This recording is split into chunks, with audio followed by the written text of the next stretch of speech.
Сайхан уу? Та бүхэндээ энэ өдрийн мэндийг хүргэе. Та бүхэнтэйгээ 10 сарын шинэ буужа бичлэгтэйгээ уулзч байгаадаа тун их таатай байна. За ингээд энэ шинэ дэвтэр дээр болохоор 10 сарынхаа буужаг хийж байгаа. За эхнийхээ хуудсан дээр би хөөрхөн чимэглэлийг хийж өгөхийг хичээсэн.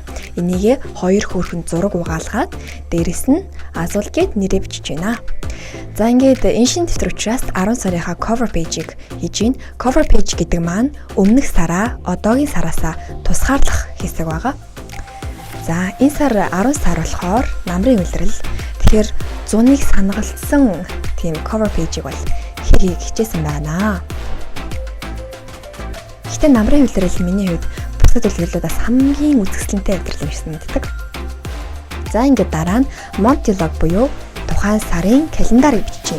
Энэ календар дээр болохоор та бүхэн эртнээс төлөвлөгдсөн ажлаа бичээд тэрийг мартахгүйгээр өөртөө сануулж байхад зориулагдсан хэсэг байгаа. За ингээд эхний хоёр хэсэгт жоох алдаа гарсан болохоор тэрийг washi tape-аараа дарж өгсөн байна. За хажууд нь goal буюу зорилгоо бичих хэсэг гаргасан. Зорилгоо бичихтэй болохоор нэг бүтэн нүрийг авахгүйгээр яг календарын хажуу зурчих юм бол илүү амар бөгөөд зай эзлэхгүй бичгэд бол маш шивтэйхэн байсан байна. За ингээд тэрхүү хөрхөн sticky note дээр чи бол дөгөнтөн гэж бичсэн байна. За ингээд өдрүүдэд тавиад Montilog гэсэн үгээ бичээд дараагийн хуудас руугаа орцгоё. Өнөөдөр энэ сар 10 сарын 4-ний өдөр буюу маргааш сурагчдын өдөр болох учраас би сурагчдын өдрийг өмнө тэмдэглэсэн байна. За ингээд зуршлын хэсэг.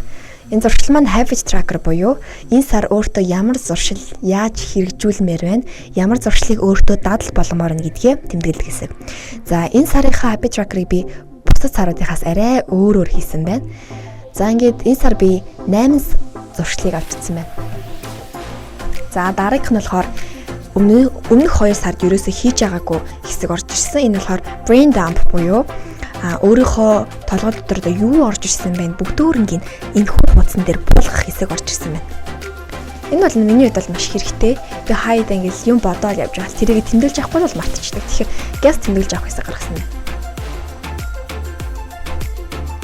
За дараагийн хуудас руу орох юм бол санхүүгээ хэмжиж байгаа.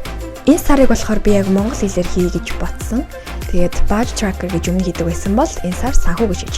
За өмнөх сарууд дээр болохоор би шууд бичиж авчдаг байсан бол энэ сар хоол, хэрэглээ, орлого бусад гэсэн байна. Энэ дөрөвт хуваагаад хийчих юм бол илүү амар болох юм болоо гэж бодсон байна.